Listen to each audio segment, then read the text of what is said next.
ಚಾಲಕನ ನಿಯಂತ್ರಣ ತಪ್ಪಿ ಶಾಲಾ ಬಸ್ ಆಕ್ಸಿಡೆಂಟ್ ಆಗಿದೆ ಅನ್ನೋ ಮಾಹಿತಿ ಈಗ ಸಿಗ್ತಾ ಇದೆ. ರಸ್ತೆ ಬದಿ ನಿಲ್ಲಿಸಿದ್ದ ದ್ವಿಚಕ್ರ ವಾಹನಕ್ಕೆ ಶಾಲಾ ಬಸ್ ಡಿಕ್ಕಿ ಹೊಡೆದಿದೆ. ಬಳಿಕ ಪಕ್ಕದ ಮನೆಗೆ ಡಿಕ್ಕಿ ಹೊಡೆದಿದೆ. ಶಾಲಾ ವಾಹನ ಇದು. ಚಾಲಕನ ನಿಯಂತ್ರಣ ಕಳೆದುಕೊಂಡು ಈ ಅಪಘಾತ ಆಗಿದೆ. ಬೆಂಗಳೂರಿನ ಲಕ್ಷ್ಮೀಪುರದಲ್ಲಿ ನಡೆದಿರುವಂತಹ ಅಪಘಾತ. ಶಾಲಾ ವಾಹನ ನ್ಯೂ ಆಕ್ಸ್ಫರ್ಡ್ ಶಾಲೆಗೆ ಸೇರಿದಂತಹ ಬಸ್ ಇದು ಅನ್ನೋ ಮಾಹಿತಿ ಸದ್ಯ ಗೊತ್ತಾಗ್ತಾ ಇರೋದು. ಆ ದೃಶ್ಯಗಳನ್ನು ಗಮನಿಸ್ತಾ ಇದ್ದೀರಾ. ಬೆಂಗಳೂರಿನ ಲಕ್ಷ್ಮೀಪುರದ ಸಮೀಪ ನಡೆದಿರೋ ಅಪಘಾತ. ಶಾಲಾ ಬಸ್ ನ್ಯೂ ಆಕ್ಸ್ಫರ್ಡ್ ಶಾಲೆಗೆ ಸೇರಿದಂತಹ ಸ್ಕೂಲ್ ಬಸ್ ಇದು. ಚಾಲಕನ ನಿಯಂತ್ರಣ ಕಳೆದುಕೊಂಡು ರಸ್ತೆ ಪಕ್ಕದಲ್ಲಿದ್ದಂಥ ಬೈಕಿಗೆ ಡಿಕ್ಕಿ ಹೊಡೆದಿದೆ. ಅದಾದಮೇಲೆ ಪಕ್ಕದಲ್ಲಿದ್ದಂಥ ಮನೆಗೂ ಕೂಡ ಡಿಕ್ಕಿ ಹೊಡೆದಿದೆ. ಇದರಿಂದ ಅಪಘಾತ ಸಂಭವಿಸಿರೋದು. ಮಕ್ಕಳಿರುವಾಗಲೇ ಶಾಲಾ ಬಸ್ ಈ ರೀತಿ ಅಪಘಾತ ಆಗಿರೋದು. ಸಾಕಷ್ಟು ಪ್ರಕರಣಗಳು ವರದಿ ಆಗ್ತಾ ಇದೆ.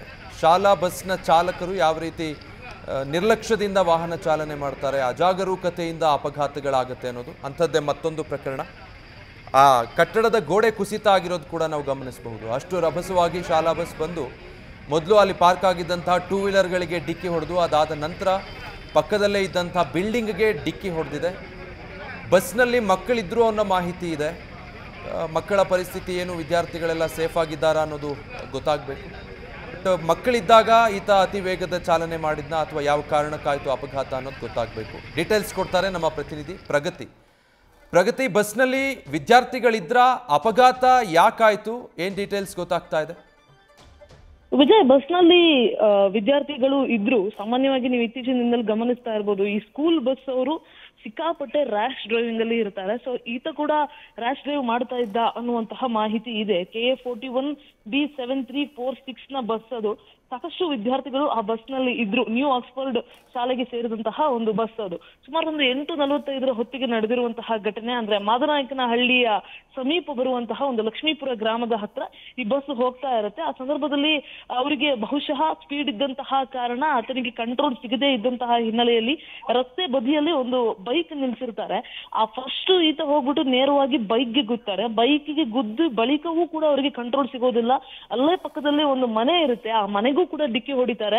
ಕಂಪ್ಲೀಟ್ ಆಗಿ ಆ ಮನೆಗೆ ಡಿಕ್ಕಿ ಹೊಡೆದಂತಹ ಎಫೆಕ್ಟ್, ಗೋಡೆ ಎಲ್ಲ ಕಂಪ್ಲೀಟ್ ಆಗಿ ಕುಸಿದು ಬಿದ್ದಿರುವಂತಹ ದೃಶ್ಯಾವಳಿ ನಿಮ್ಗೆ ಕಾಣಸಿಗ್ತಾ ಇದೆ. ಆದ್ರೆ ಸುದೈವವಶಾತ್ ಆ ಮನೆಯಲ್ಲಿ ಆ ಹೊತ್ತಿಗೆ ಯಾರು ಇಲ್ಲದೆ ಇದ್ದಿದ್ರಿಂದ ಒಂದು ದೊಡ್ಡ ಅನಾಹುತ ತಪ್ಪಿ ಹೋಗಿದೆ. ಸದ್ಯ ಈಗ ಘಟನೆ ನಡೆದಂತಹ ಸ್ಥಳಕ್ಕೆ ಮಾದನಾಯಕನಹಳ್ಳಿ ಪೊಲೀಸರು ಬಂದಿದ್ದಾರೆ. ಜೊತೆಗೆ ಆ ಸ್ಕೂಲ್ ಬಸ್ ನ ಚಾಲಕನನ್ನ ವಶಕ್ಕೆ ಪಡ್ಕೊಂಡಿದ್ದಾರೆ. ಸ್ಥಳೀಯರೆಲ್ಲರೂ ಕೂಡ ಆತನಿಗೆ ಬೈತಾ ಇರುವಂತದ್ದು ಏನಪ್ಪಾ ಅಂದ್ರೆ, ಯಾಕೆ ಇಷ್ಟು ರ್ಯಾಶ್ ಡ್ರೈವ್ ಅನ್ನ ಮಾಡ್ಕೊಂಡು ಬರುವಂತಹ ಅವಶ್ಯಕತೆ ಏನಿತ್ತು?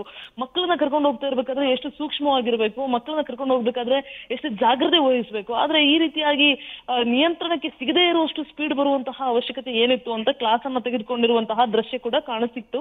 ಇದಿಷ್ಟು ಸದ್ಯ ಲಭ್ಯ ಆಗಿರುವಂತಹ ಪ್ರಾಥಮಿಕ ಮಾಹಿತಿ.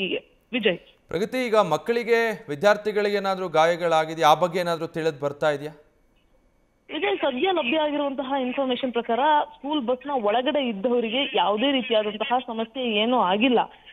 ಕೇವಲ ಆ ಒಂದು ಬೈಕ್ ನ ನೀವು ನೋಡಿದ್ರೆ ಆ ಬೈಕ್ ನಿಲ್ಸಿದಂತಹ ಬೈಕ್. ಸೊ ಹಾಗಾಗಿ ಆ ಬೈಕ್ ನಲ್ಲಿ ಇದ್ದವ್ರಿಗೂ ಯಾರಿಗೂ ಏನು ಸಮಸ್ಯೆ ಆಗಿರಲಿಲ್ಲ. ಅಂದ್ರೆ ಬೈಕ್ ನ ನಿಲ್ಸಿ ಆ ಬೈಕ್ ನ ಮಾಲೀಕ ಆ ಕಡೆ ಎಲ್ಲೋ ಇದ್ರು. ಸೊ ಅವ್ರಿಗೂ ಏನು ಪ್ರಾಬ್ಲಮ್ ಆಗಿಲ್ಲ. ಜೊತೆಗೆ ಮನೆಗೆ ಗುದ್ದಿದ್ರಿಂದ ಮನೆ ಒಳಗಡೆನೂ ಯಾರು ಇರ್ಲಿಲ್ಲ. ಸೊ ಹಾಗಾಗಿ ಯಾವುದೇ ರೀತಿ ಪ್ರಾಬ್ಲಮ್ ಆಗಿರ್ಲಿಲ್ಲ. ಸ್ಕೂಲ್ ಬಸ್ ಅಲ್ಲೂ ಕೂಡ ಒಳಗಡೆ ಇದ್ದವರಿಗೆ ಯಾವುದೇ ರೀತಿಯಾದಂತಹ ಸಮಸ್ಯೆ ಆಗ್ಲಿಲ್ಲ. ಬಟ್ ಎಷ್ಟು ಮಕ್ಕಳಿದ್ರು ಅನ್ನುವಂಥದ್ದು ಇನ್ನಷ್ಟೇ ಗೊತ್ತಾಗಬೇಕಾಗಿರುವಂತಹ ಇನ್ಫಾರ್ಮೇಶನ್. ವಿಜಯ್, ನ್ಯೂಸ್ ಫಸ್ಟ್, ನಿರ್ಭೀತಿಯಿಂದ ನಿಮ್ಮ ಪರವಾಗಿ.